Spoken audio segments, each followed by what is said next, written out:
Brother David. This is Kevana Brown, his Amen. wife. All right now. We got here today. No, I'm stop. No, seriously. We was asked to come on to talk to you guys about life as being a young adult in Bibleway, as well as a young adult who is married. So that's going to be our discussion. But we're going to start out with some introductions. I've been in Bibleway just about my whole life. Just about it. From day one, I've been Bibleway. And my pastor is Pastor Ray Johnson Jr., Church of God the Bibleway of Lakeland. And, Sister Kevana. I've been in Bibleway for, I believe, between 13 and 14 years now. And my pastor is Elder Johnson as well. And I'm his wife. Well, that's a privilege and honor, huh? No, just stop playing. Okay, so I guess we'll just talk about how we first met or whatever. And we first met, well, me and Sister Kevana knew each other, me and Sister Kevana knew each other since grade school. I mean, we went to the same elementary, but we never really had no relationship. I mean, we went to the same church, so it was just kind of like a high and by relationship. Until when? Until the week before National General Assembly in 2018 2018 or yes. 2019, one of them. 2018. So yeah. So how that all started is my mom was actually cooking on the food court, and she was like, "Hey, go ask that girl in the front about the Sunday school books." I was like, "Okay." I didn't know who she was talking about, so I went in there, and I went in the door. I looked to the right. It was Sister Kevana sitting on a chair. First thing I said in my mind, like, man, that girl is beautiful. It's crazy because, I knew her just about since grade school. So, I ain't tell her that, though. But but that's kind of how it all, when I remember, that's kind of how it all started. And then, Sister Kevana. Okay, so how it started for me, we had many encounters that National General Assembly, and they wasn't like intentional. They was like really just random. My first encounter was I was cleaning the church, I believe that weekend before the National General Assembly, and he had walked through the sanctuary, and in my mind I was like, oh, that's David, and he was looking at me, but I don't know. I wasn't sure if he remembered my name because it's been a while since I've seen him. And when he came back, he was like, "Sis Kevana, right?" I was like, "Yes." Hello. We was just greeting each other. And then that was the first encounter. And then, the next week, I was coming to service, and I heard a song that I liked that was playing on the court. On your birthday? Was that my birthday? I don't think that was my birthday. It was your birthday. Okay, so I guess it was my birthday or that night. So I heard a song that I liked, and I was like, who's playing this? This is a nice song. And then his brother, Jordan, he came to me. He was like, yeah, that's my brother playing that. So I went to the court, and I was like, who sings that song? And he told me, and then, that was it. And I went to church. And that's when we had another encounter again about the Sunday school books as well. And then I think it was after church, I forgot who he said that sung the song. So I went back to him and was like, okay, can you tell me who sang that song again? And yeah, that was like all in, I believe, in the same day, the same night actually. Yeah. So I believe when that was her birthday. That was the night of her birthday. And she this all happened during the General Assembly 2018. It was her birthday, and I was leaving, and she was sitting down. She was talking. She was like, "Hey, where you going?" I was like, "I'm not finna do nothing." So I said, "I'm not going nowhere. I'm just, I was about to leave, but I said I wasn't doing nothing." So she was like, "Well, just come over and sit down." So, and we started talking from then, and then we had 6 o'clock prayer that next morning. So basically, we kind of stayed out there that entire night, just talking. Yeah, we was People will look at it as like, oh, you guys are by yourself and all that stuff, but most of the time, there were some people out there with us, but after a while, it was just like us. And then there was a minister that was out there with us as well. And then he decided to leave.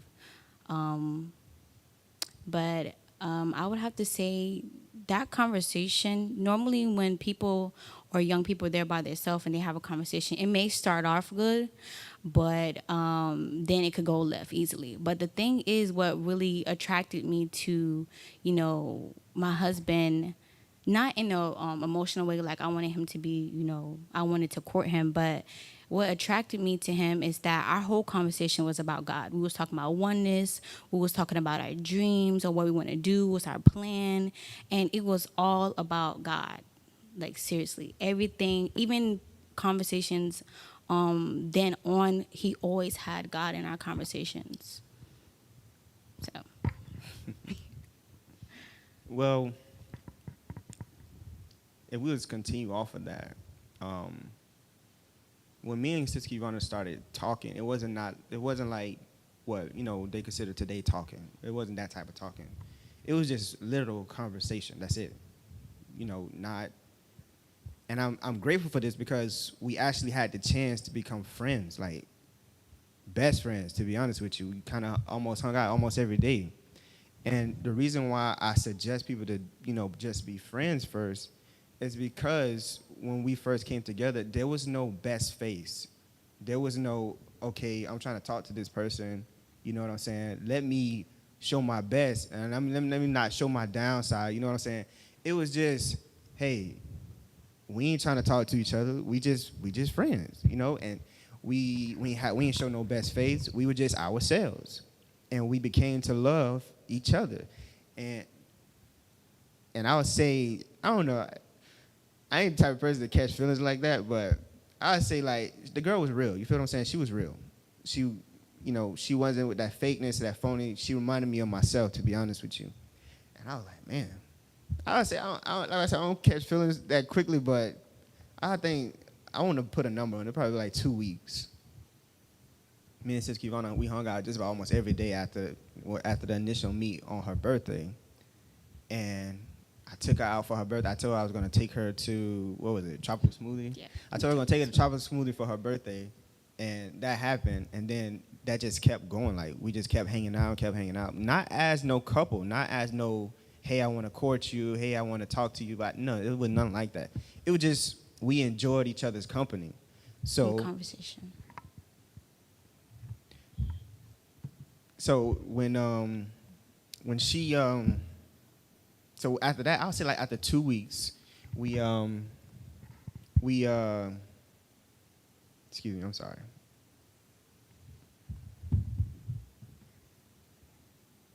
Yeah, I would say like after 2 weeks, I was like, not yet, Cecilia. So I would say like after 2 weeks, I was like, man, I don't know how. I'm just thinking, this was in my mind. I was like, I don't know how, I don't know when, but I gotta marry this girl. That was just in my mind, like, man, and it wasn't even like, okay, I'm thirsty or nothing like that, or like anything. It wasn't nothing sexual. It just, I really enjoyed her company. Like, she was a real woman. She talked real. Her lifestyle was exactly the lifestyle I wanted. Somebody who was in the church, somebody who was living right, and somebody who actually had their priorities, with their focus around God. And I was the same way. And I ain't gonna say I was. I am the same way. But, that's what started it, that to go into basically another level. That's how it started for me. We don't really have a lot of time left, but I'm going to go ahead and say just a little bit. Like you were saying, we wasn't looking for a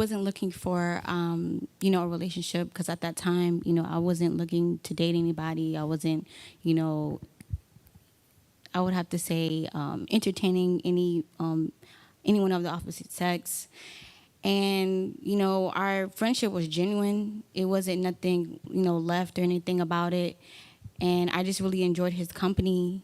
Our conversations were, it's hard to find people that is real and actually mean what they say about what they wanted to do, you know, as far as being in ministry, as far as God. You know, people would say stuff just for show, but he would say stuff and he would actually do it. I would see, you know, like what he was saying, he really meant it. And that's what really drawed me and, you know, drawed us together is the conversation. And, you know, we see, you know, what we're saying and like we mean it. At that time, I was still in school, you know, I wasn't really focused on, you know, like I said, any other or trying to get a relationship. I was just God, school, you know. So I just thank God that we had that friendship and that relationship to where it wasn't gonna go left, and we didn't let it, you know, affect, you know, anything else around us. We didn't let other people get into what we were, you know, doing, or, you know, other people would try to be like, hey, oh, what are you guys doing? You guys talking on that? So we didn't let none of that bother us because we knew between ourselves what it was. So that's all I have to say. So we got a question, and it says, 1 second, we'll pull it up. So our question was, how can the best phase hinder a courting relationship? Well, if you was to elaborate on, well, okay, how the question is put, it says, how can the best phase hinder a courting relationship? So if you're going in with the mindset that you're trying to court, I mean, I guess you will make them not make it known, but kind of like be on your guard, because you want to not, okay, excuse me, I'm trying to best phrase this. You want to not, like, because when I said it, when I was alluding to it, I meant it as organically. Like, it wasn't with no hidden attentions. So not trying to get close to somebody just so I can later on try to court them. It was nothing like that. So I don't want y'all to take that phrase, you know, and go left with it. What I meant was, like, I wanted it was organically, you know. So if you are trying to court somebody, don't try to come up under that umbrella of, I'm just trying to be your best friend. You know that's kind of deceptive. So if you was to come and say, you know what, I want to get to know you, you know, you ain't really saying that, you know, okay, I want to be your best friend or whatever, whatnot. But you leaving that door open to, if it does go that way, you know, hey, I can, you know, we can entertain that, instead of coming up under that umbrella like, okay, I'm just going to be your friend, just try to get close to you. And then after that, you know what I'm saying? Yeah. So that's how I would look at it. I would look at it, try to be as authentic and organic as possible. And if you see qualities in that person that you like, there's nothing wrong with you saying that. I mean, I told Kevana she was beautiful, not because I was trying to talk to her, but, you know, it was the truth. You know what I'm saying? So that's just how I feel about that question. It kind of seemed like, you know, it was kind of taken out of context. Just like, my answer to that is just try to be organic as possible. What I mean by organic, like, don't come under the umbrella of something else to try to get to somewhere else, if you understand what I'm saying. You want to elaborate on that? I would have to say what he mean by organic is, or what he mean by putting your best face forward. With him, No, best phase. best phase. Yeah, best friend. Okay, so If we didn't get that correctly, you can correct us. I do apologize, because that question is kind of. so we meaning like It says, how can the best phase hinder a courting relationship? So basically, okay, if I'm reading the question right, if they're courting in with that, their best friends or something. no, if they're in that best friend like relationship and they're trying to take it to another type of relationship, if we understood that correctly. If not, you can write us back and let us know. So how can that best friend, if they was to take it to another level, how can that, you know, being stuck in the friend zone, I guess that's what they try to say. Okay, so how you trying to get how to get out of the friend zone? Okay, so like he was saying, just be yourself, and I would say, you know, just wait to see, the other person's reaction, because obviously if you be yourself and you guys are friendship, like best friends, and you do want to take it to the next level, I would say just be patient with that person until, they're ready. Because, if they do end up catching feelings for you, I mean, it's going to be obvious. It's going to be Catching known. feelings. It's going to be known, so I would just say just be patient until that other person is ready. You got some wisdom, girl. But, well, I guess we'll put it in this way. If we was to, we'll give you our story. I was leaving for the YAM conference. This was in December. I was leaving from the YAM conference. And like I said, me and Sister Kevana almost spent, I kid you no lie, we spent, from that day forward, we met each other on her birthday. We spent almost every single day together. I kid you not. Every single day we saw her, just about every single day we saw each other.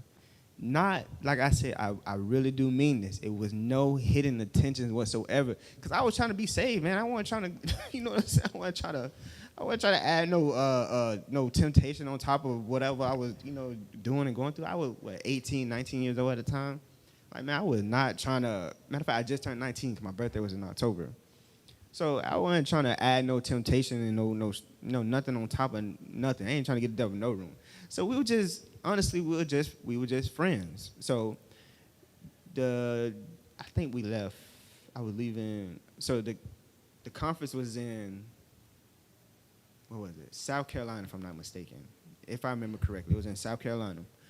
So I was leaving and, I took Sister Kevana out to eat. We went to a Chinese restaurant. So I took her out to eat, and she knew I was leaving. She knew I was leaving, and I hugged her, and we hugged each other, just say, see you later. No, like I said, no intentions. We just hugged each other. We was friends. So she made this statement as I was hugging her. She was like, she said, "This is a long hug for just friends." Dude, that was her words.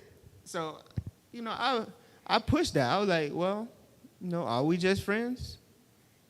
And that's basically just how it started. We were like, you know what? Why not? You know what I'm saying? We both had the same mindset, basically.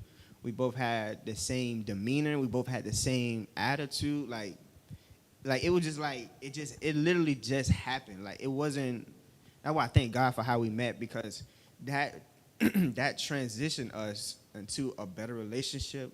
It transitioned us into a better marriage. Just because we came in, not saying you're not going to have feelings. I mean, I'm a man, she's a woman. Come on, man. You know how God made us. They beautiful. I mean, look at this girl. So yeah, but we never let them intentions, get in the way of our friendship. Or, I know a lot of people have that worry, maybe what they say, shoot my shot. Maybe if I shoot my shot, I might lose that friendship. I mean, if it's just that important to you, you can still be friends after somebody tell you no. If that friendship was real, then y'all can still be friends. If somebody tell y'all no, then you just keep it moving. I mean, don't sit there and try to drool over one person. Just move on. I'm pretty sure God made everybody for somebody. I guarantee you. There's somebody out there for you. There's somebody that want to marry you. There's somebody that think you the best thing that ever happened to them. So you keep going. You keep pushing. If that person tell you no, just go find somebody else. If you're a man. Now, y'all know what the Bible say, ladies. If a man find a wife, y'all don't be out there looking. All right. I do all the time. It does all the time. Oh, okay. Try to cut me short. Man. I'm sorry. My time, man. But yeah. So it wasn't really like, hey, I'm finna talk to her, win her over, and over time, we gonna get. No, it was nothing like that. It was one. I can say it's honestly, God true, that this is 100% organically. It literally happened just the way it happened. And so from South Carolina, she kind of surprised me because she told me she wasn't coming. And then the last day, I think, we went ice skating, and then we had our last service. I think it was Saturday, if I'm not mistaken. And I don't know where this girl popped up, and I was like, man, Like, like we wasn't. I was really happy to see her. I don't think I showed it, or did I show it? I don't know. You just surprised. But I was really, really happy to see her. Like, man, where this girl been at? Like, and we only been away for like 2 days. I was like, my goodness, man. I was talking to her. I was talking on the phone. I was like, man, oh my gosh, like. And then one of the ministers though, like, son, don't get yourself weak.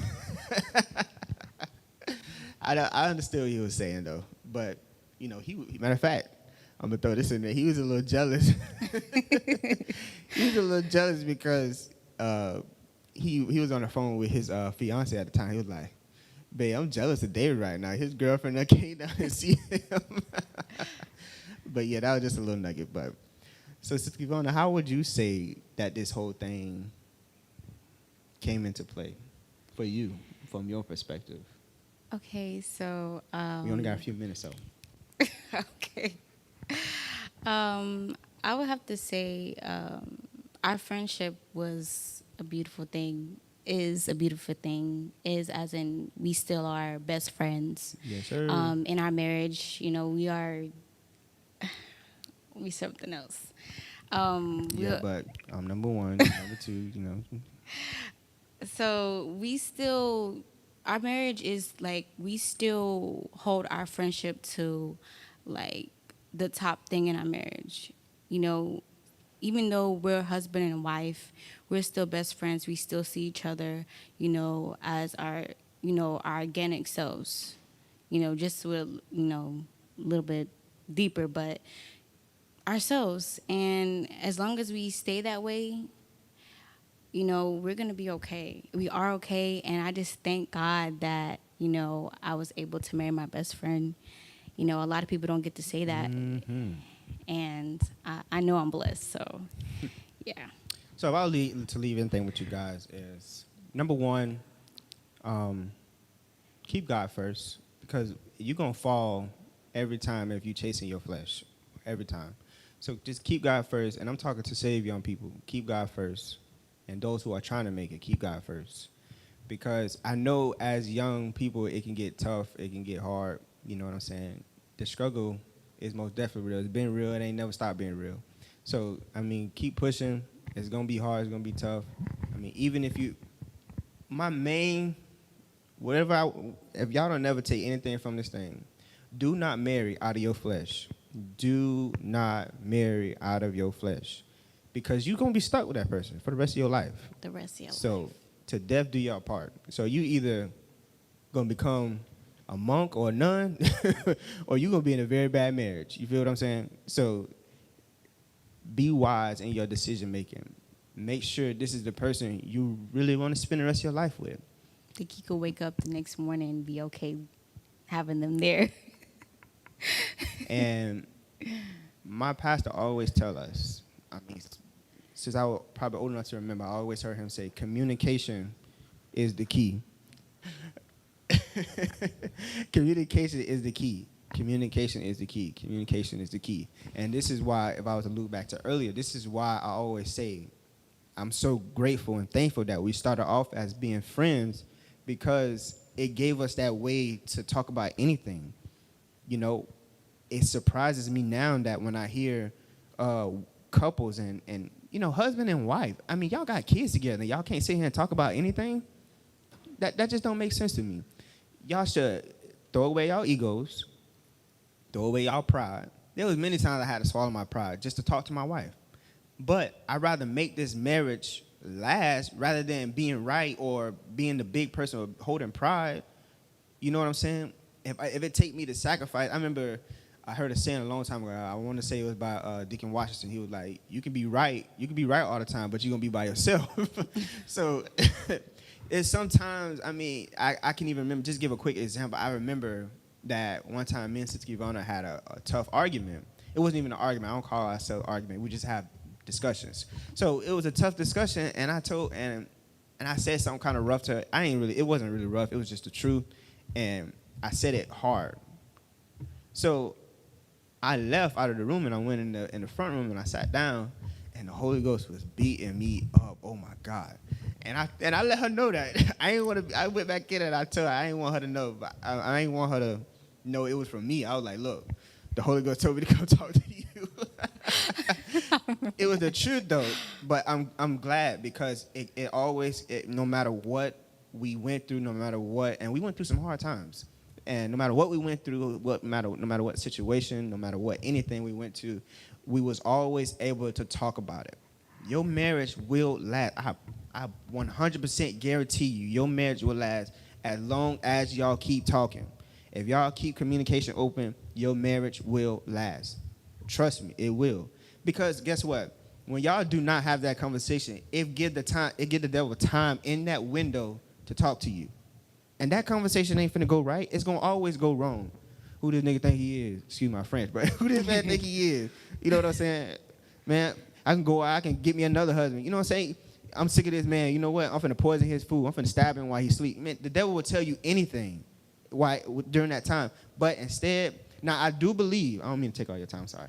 But I do believe there is a waiting period sometimes that you do have to make with certain situations.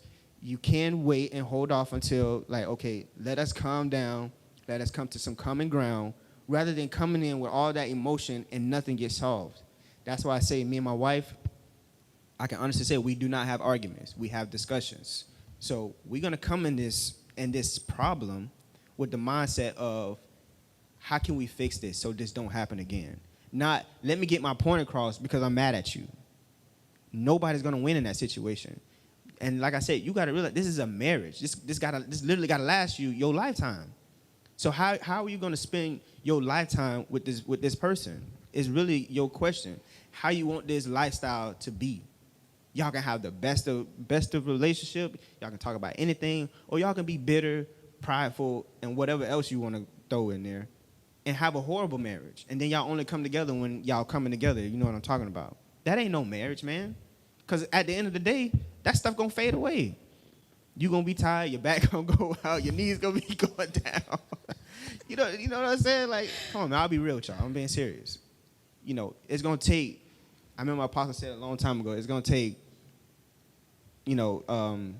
After a while, it's not going to be what's in the bed.